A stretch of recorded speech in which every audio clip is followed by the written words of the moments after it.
Good morning children. आज हम लोग साहित्य सागर का जो गद्य भाग है उसमें से एक स्टोरी करेंगे जिसका शीर्षक है बात अठन्नी की। ठीक है, फर्स्ट चैप्टर है आपका, फर्स्ट स्टोरी है आपका इस बुक का।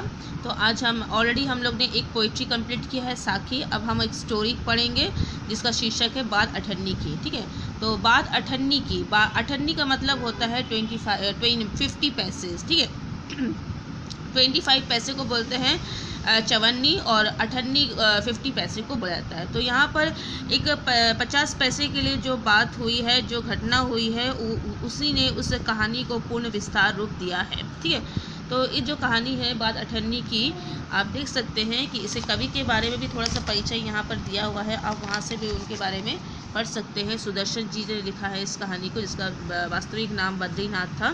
ठीक है, और सुदर्शन जी ने इस कहानी में यही बताने का प्रयत्न किया है कि कभी कभी जो भ्रष्टाचार है वो इतना अधिक समाज में बढ़ जाता है कि उसके नीचे जो गरीब व्यक्ति होता है वही आकर दबता है। ठीक है, जो भ्रष्टाचार करते हैं वो तो बिल्कुल साफ तरीके से बच कर निकल जाते हैं, लेकिन उस भ्रष्टाचार को देख करके उसके बातों को सुनकर जो उस क्षेत्र में आगे बढ़ने की कोशिश करता है वही उस चीज़ में आके फंस जाता है। यहाँ पर यही बताने का प्रयत्न किया गया है कि मनुष्य को कि किस तरह से गरीब व्यक्ति जो है विभिन्न परिस्थितियों को झेलता है, और जो अमीर व्यक्ति होता है वो अपने पैसे के बल पर जो है हर तरह का जुर्म करके भी बच जाता है। ठीक है, तो ये कहानी है, इस कहानी का जो मुख्य पात्र है वो है सबसे पहला है रसीला। ठीक है, और दूसरे जो है आपका बाबू जगत सिंह। बाबू जगत सिंह जो है पेशे से इंजीनियर है, और रसीला जो है उसी घर में काम करने वाला उसका नौकर है। दूसरा जो पात्र है शेख सलामुद्दीन है, जो कि पेशे से एक न्यायाधीश है, मैंने जज है, और उसके घर में चौकीदार का काम करने वाला व्यक्ति जो है वो है रमजान। ये चार मुख्य पात्र जो है इस कहानी के मैंने करता धरता है। इसका चार पात्रों के द्वारा ही पूरी कहानी को विस्तार मिला है। रसीला और जो रमजान है वो दोनों ही बहुत ही अच्छे दोस्त हैं। ठीक है, और बाबू जगत सिंह और शेख सलामुद्दीन जो वो दोनों जो है पड़ोसी है। तो देख लेते हैं स्टोरी क्या है और किस तरह से आगे बढ़ती है, और किस तरह से यहाँ पर बात अठन्नी के लेकर जो समस्या उत्पन्न हुई है फिर उसका क्या होता है। ठीक है, देखते हैं। रसीला इंजीनियरिंग बाबू जगत सिंह के यहाँ नौकर था। तो बताया गया जो रसीला था, मैंने आपको पहले ही कहा है कि जो बाबू जगत सिंह जो पेशे से इंजीनियर है उसी घर में वो नौकर था, वहीं पर वो काम करता था। 10 रुपया वेतन मिलता था। तो रसीला को मात्र 10 रुपया वेतन मिलता था महीने में। गांव में उसके बूढ़े पिता, पत्नी, एक लड़की और 2 लड़के थे। तो रसीला का अपना परिवार था जो कि गांव में रहता था। परिवार में उसकी पत्नी, उसके बूढ़े पिताजी और एक लड़की और 2 लड़के थे। ठीक है, इन सब का भार उसी के कंधों पर था, माने अपने परिवार का भरण पोषण का भार जो है रसीला पर ही था। वह सारी तनख्वाह घर भेज देता था। तो उसको जो 10 रुपये मिलते थे वो 10 रुपये, पूरा 10 रुपये जो है वो गाँव में अपने परिवार को भेज देता था। पर घर वालों का गुजारा न चल पाता, लेकिन उस इतने थोड़े से तनखे से उसका घर वाला जो है, उसका परिवार जो है अपना गुजारा नहीं चला पाता था। उसने इंजीनियर बाबू से वेतन बढ़ाने की बार बार प्रार्थना की, पर वह हर बार यही कहते, अगर तुम्हें कोई ज़्यादा दे दे तो अवश्य चले जाओ, मैं तनख्वाह नहीं बढ़ाऊंगा। तो जब उसके परिवार वाले उसको बोलने लगे कि तुम अब जो तनख्वाह बेचते उससे हमारा गुजारा नहीं होता है, तब ये बात सोचकर रसीला ने क्या किया, अपने जो मालिक है इंजीनियर बाबू जगत सिंह जो, उसको जो है अपने तनख्वाह को बढ़ाने की बात कही। लेकिन इंजीनियर बाबू थे, उन्होंने साफ मना कर दिया कि मैं तनख्वाह नहीं बढ़ाऊँगा। अगर तुमको कहीं और ज़्यादा तनखे पर कहीं पर तुमको और नौकरी मिलता है, काम मिलता है तो वहाँ जा सकते हो, लेकिन मैं तुम्हारी तनख्वाह नहीं बढ़ाऊँगा। इस तरह से उसके मालिक ने साफ उसकी सहायता करने से इनकार कर दिया। ठीक है, तो वह सोचता, मैंने अब रसीला क्या सोचने लगा, यहाँ इतने सालों से हूँ, रसीला सोचने लगा मैं तो यहाँ इतने सालों से काम कर रहा हूँ। ठीक है, अमीर लोग नौकरों पर विश्वास नहीं करते, पर मुझ पर यहाँ कभी किसी ने संदेह नहीं किया, और यहाँ से जाऊँ तो शायद कोई 11-12 दे दे, पर ऐसा आदर ना मिलेगा। तो रसीला ये सोचने लगा कि मैं यहाँ पर काम करते हुए मुझे काफ़ी साल हो गए हैं, और मैंने तो ये सुना है कि जो अमीर लोग होते हैं वो अपने नौकरों पर कोई विश्वास भी नहीं करते, लेकिन इस परिवार ने मुझ पर विश्वास किया है। ठीक है, शायद मैं दूसरी जगह जाऊँ तो मुझे और कुछ पैसा ज़्यादा मिल जाए, लेकिन जो आदर मुझे यहाँ मिला है, इस परिवार से मिला है, शायद मुझे दूसरे परिवार से नहीं मिलेगा। तो यही सोचकर जो है वो वहीं पर काम करना अपना उचित समझता है। ठीक है, कौन? रसीला। ये हाँ जिला मजिस्ट्रेट शेख सलामुद्दीन इंजनी बाबू के पड़ोस में रहते थे। तो मैंने कहा उसके पड़ोसी थे। तो जो दूसरा कैरेक्टर है, मेन कैरेक्टर जो है शेख सलामुद्दीन, जो कि पेशे से न्यायाधीश थे, वो जस्ट इंजनी बाबू के पड़ोस में ही रहते थे, वो उनके पड़ोसी थे। उनके चौकीदार मियाँ रमजान और रसीला में बहुत मैत्री थी। तो उनके घर में काम करने वाला जो चौकीदार था वो रमजान था, और रमजान और रसीला में बहुत अच्छी दोस्ती थी। वो दोनों दोस्त जो है एक दूसरे के सुख दुख को बांटते भी थे।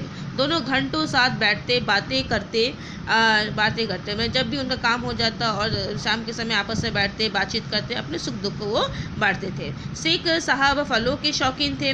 रमजान रसीला को फल देता, ठीक है। तो जो शेख सलामुद्दीन थे उनको फल खाना बहुत पसंद था। तो जब भी उनके घर में फल आता था तो रमजान को ही मिलता था, और रमजान क्या करता था, उन फलों को अपने मित्र किसको, रसीला को देता था, ठीक है। और इंजीनियरिंग बाबू जो थे वो मिठाई का उनको शौक था। तो उनके घर में जब भी मिठाई आता था तो वो रसीला को मिठाई देते थे, और वो रसीला वो मिठाई जो है अपने मित्र रमजान को देता था। इस तरह से वो अपनी चीज़ों को शेयर भी करते थे दोनों मित्र, ठीक है। तो मैंने इन दोनों ने एक अच्छे मित्र होने की जो भूमिका है, जो मैंने जो एक अच्छा मित्र होने का जो प्रमाण होता है यहाँ पर उन्होंने यहाँ पर प्रस्तुत किया है, ठीक है। एक दिन रमजान ने रसीला को उदास देखकर कारण पूछा। तो एक दिन वो दोनों फिर शाम के समय मिलते थे। तो दोनों एक दिन जो है दोनों फिर से उसी स्थान पर मिलने आए।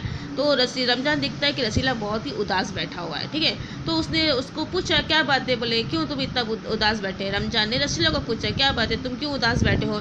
पहले तो रसीला छिपाता, रसीला कोई बात नहीं, मैं उदास नहीं हूँ, ऐसा बैठा हूँ, ठीक है। उसने सोचा कि मैं क्यों अपनी दुख को जो है अपने मित्र के बांटूँ और उससे परेशान करूँ। उससे वो कुछ नहीं बताना चाहता है। लेकिन फिर रमजान ने कहा कोई बात नहीं है तो खाओ कसम। लेकिन जब वो नहीं मानने लगा, बताने के लिए तैयार नहीं हुआ, तब रमजान ने उसको अपनी कसम कही और कसम दी और कहा बताओ मेरी कसम खा के बोलो कि अब तुम्हारे मन में कोई बात नहीं है, तुम उदास नहीं होगे। रसीला ने रमजान का हट देखा तो आंखें भर आई। तो रसीला जब देखा कि मेरा मित्र जो है जानना चाहता है कि मैं दुखी क्यों हूँ, ऐसा मित्र तो बहुत कम मिलता है कि जो दूसरों के दुख में शामिल हो, ठीक है। ये देखकर जो है उसकी आंखें भर आई कि मेरा जो दोस्त है सच्चा मेरा दोस्त है, जो मेरे दुख को समझ रहा है, मेरी परेशानी को समझ रहा है, ठीक है। बोला घर से खत आया है, बच्चे बीमार है और रुपया नहीं है। तो फिर रसीला ने अपना दुखी होने का कारण बताया, अपनी समस्या बताई। बोलने लगा कि मित्र मेरे घर से पत्र आया है, बच्चे बीमार है लेकिन पैसा नहीं है, उनका इलाज कराने के लिए पैसा नहीं है, ठीक है। तो मालिक से पेशगी मांग लो, पेशगी मतलब एडवांस। तो रसीला बोला ठीक है, बोले पैसा नहीं है तो तुम मालिक से पेशगी एडवांस मांग लो, ठीक है। तुमको तो नेक्स्ट मंथ तुमको पैसा मिलना ही है तो वो एडवांस में ले लो, तो और वो पैसे भेज दो। तो रसीला ने कहते हैं एक पैसा भी ना दूंगा, ठीक है। तो रमजान ने ठंडी सांस भरी, उसने रसीला को ठहरने का संकेत किया। तो रसीला ने कहा कि मैंने तो ये भी कर लिया है, मैंने तो उनको पेशगी भी मांगा है, एडवांस भी मांगा, लेकिन मेरे मालिक ने साफ मना कर दिया कि वो मुझे पैसे नहीं देंगे, ठीक है। तब रसीला ने क्या किया, रसीला ठंडी में वो रिलैक्स हुआ और फिर सोचने लगा। फिर वो तुरंत जो है वहाँ से गया, उसने रसीला को ठहरने का संकेत किया और आप कोठरी में चला आया, ठीक है। और आप कोठरी में चला गया, ठीक है। तो उसने रसीला ने कहा ठीक है तुम यहाँ बैठो, बोले मैं अब भी अपने कमरे से होकर आता हूँ। और रसीला जो है अपने कमरे में चला गया। थोड़ी देर बाद उसने कुछ रुपया रसीला के हथेली पर रख दिया। रसीला के मुंह से एक शब्द भी ना निकला। सोचने लगा बाबू साहब की मैंने इतनी सेवा की पर दुख में उन्होंने साथ न दिया। रमजान को देखो गरीब है परंतु आदमी नहीं देवता है, ईश्वर उसका भला करे।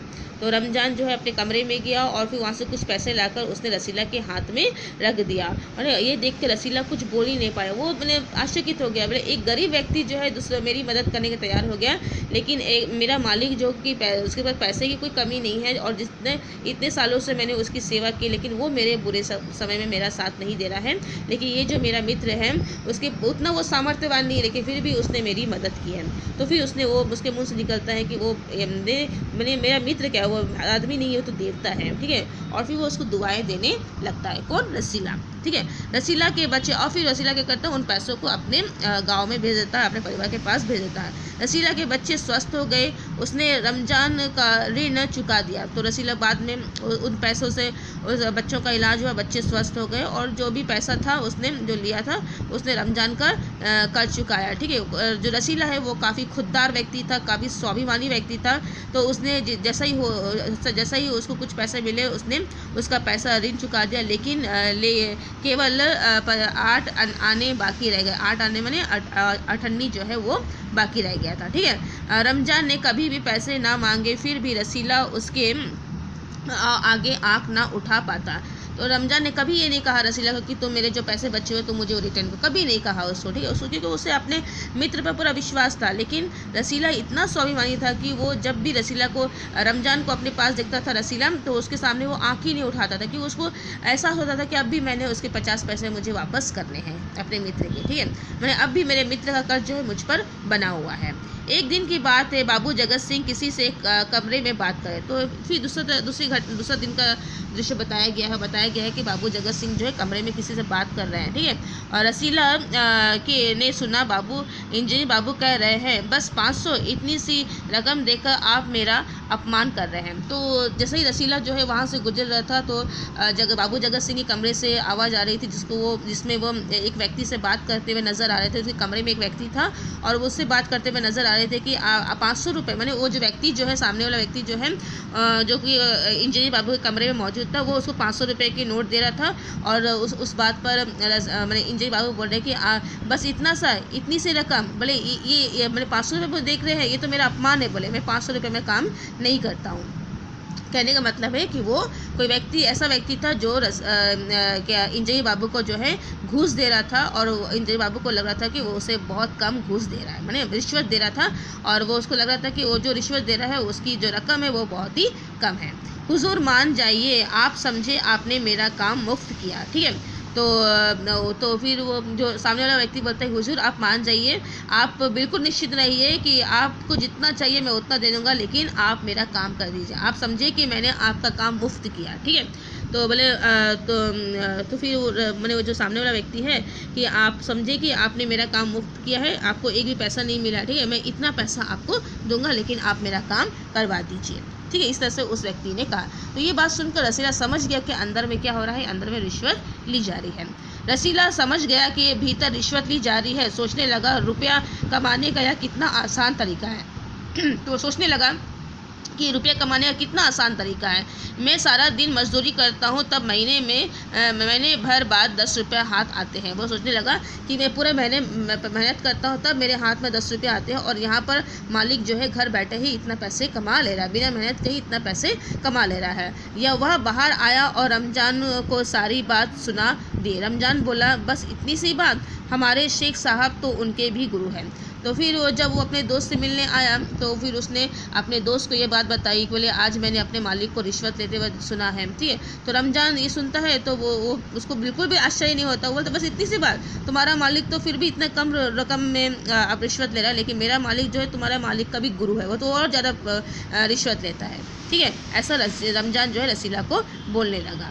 ठीक है, आज ही भी एक शिकार फंसा है। बोलने लगा कि मेरे मालिक के पास जो है आज एक शिकार फंसा है, 1000 से कम तय ना होगा, और मुझे लगता है वो तो आज तो उन्हें 1000 रुपया घूस में रिश्वत मिलना ही वाला है। ये बात जो है रमज़ान जो है अपने मित्र रसीला को कहने लगा। मतलब शेख सलीमुद्दीन के पास में जो है एक केस आया है और उसके लिए उसने रिश्वत लिया है, और वो रिश्वत जो है 1000 से कम नहीं हो सकता। उस समय 1000 की बात जो है लाख के समान होती है, 1 लाख के समान होती थी। ठीक है भैया, गुनाह का फल मिलेगा या नहीं यह तो भगवान जाने, पर ऐसी ही कमाई से कोठरियों में रहते हैं और हम है कि परिश्रम करने पर भी हाथ में कुछ नहीं आता।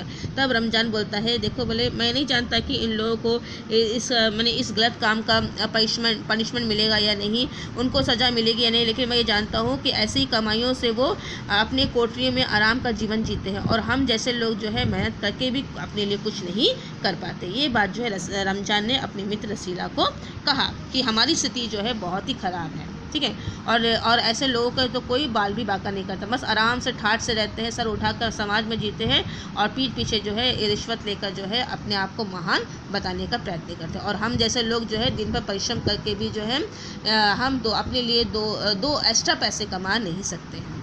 रसीला ने 4.5 रुपये की सॉरी। रसीला सोचता रहा, मेरे हाथ से सैकड़ों रुपए निकल गए पर धर्म ना बिगड़ा। तो रसीला सोचता रहा कि मालिक ने तो मुझे कितने बार बाजार बेचते, मालिक कितने बार मुझे ये ला दो वो ला दो, लेकिन मेरे हाथ से सैकड़ों मैंने 100 रुपये निकल गए, लेकिन कभी भी मेरा धर्म नहीं बिगड़ा कि मैं इनमें से कुछ पैसे अपने लिए रख लूँ। ठीक है, अगर अगर एक एक आना भी उड़ाता तो काफ़ी रकम जुड़ सकती। इतने में इंजीनियर साहब ने उसे आवाज़ लगाई, रसीला दौड़कर 5 रुपए की मिठाई ला। तो रसीला ये बात ही सोच ही रहा था कि अगर मैं एक एक पैसे भी मारता, एक एक आना भी मारता, तो मैं कितने पैसे अपने लिए जुड़ा लेता। ठीक है, तो यही सोच ही रहा था कि फिर इंजीनियर बाबू जो है रसीला को बुलाते हैं और बोलते हैं, ये ले 5 रुपये, उसके हाथ में 5 रुपये देते हैं और बोलते हैं कि जाके 5 रुपये की मिठाई लेके आ। ठीक है, क्योंकि उसके कमरे में वो व्यक्ति था। रसीला ने 4.5 रुपये की मिठाई खरीदी और रमजान को अठन्नी लौटा कर समझा कि कर्जा उतर गया। तो यही बात उसमें आ गई थी कि मैं भी यदि रसीला सोचा ये 5 रुपये मिला है, यदि 5 रुपये की मिठाई में 4.5 रुपये की मिठाई लाऊंगा, अगर अठन्नी में चुरा भी लूँगा, इसमें से गायब भी कर लूँगा, तो शायद मालिक को पता नहीं चलेगा। तो उसने वही किया, उसने 4.5 रुपये की मिठाई खरीदी और अठन्नी जो है फिर रमजान को देकर समझा कि चलो अब मेरे सर से जो है मेरे मित्र का जो कर्ज था वो उतर गया। बाबू जगत सिंह ने मिठाई देखी तो चौंक उठे, यह मिठाई 5 रुपये की है। अब एक रिश्वतखोर जो है वो अच्छी तरह समझता है, ठीक है, कि कहाँ पर क्या घपला हो रहा है। तो जैसे ही बाबू जगत सिंह ने वो मिठाई देखी तो वो बोलने लगा, ये 5 रुपये की मिठाई है। हाँ, तो उसको डाउट हो गया। अब चोर ही चोर की चीज़ों को जान सकता है ना। तो रसीला बोला, हाँ बोला हुजूर 5 की तो है।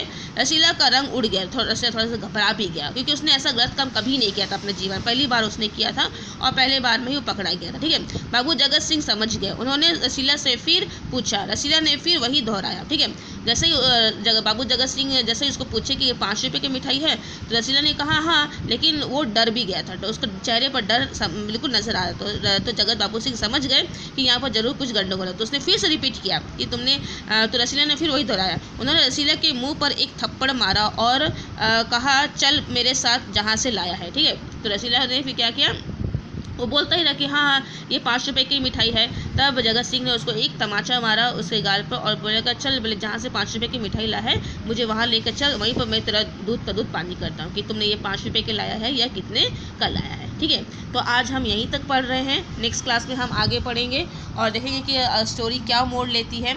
आई होप कि आपको समझ में आया होगा। यदि फिर भी कोई प्रॉब्लम होता है तो आप लाइव क्लास में मुझे ज़रूर पूछिएगा। Okay, thank you.